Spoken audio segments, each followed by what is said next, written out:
milijonai farmazonų savo šaltą krūtinę.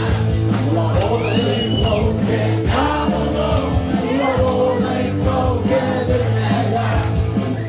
Sveiki bičiuliai, Liepos 19 dieną, sekmadienį, Palangoje, naujo dokumentinio pramoginio filmo Palanga ir pankai patinka visiems premjera.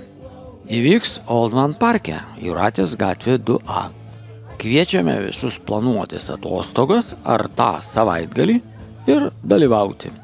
Filmo Palanga ir pankai patinka visiems trukmė valanda ir 18 minučių.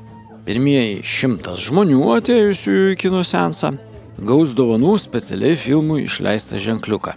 Kaip jis atrodo, matote ekrane. Ir ženkliukai bus kelių skirtingų dizainų.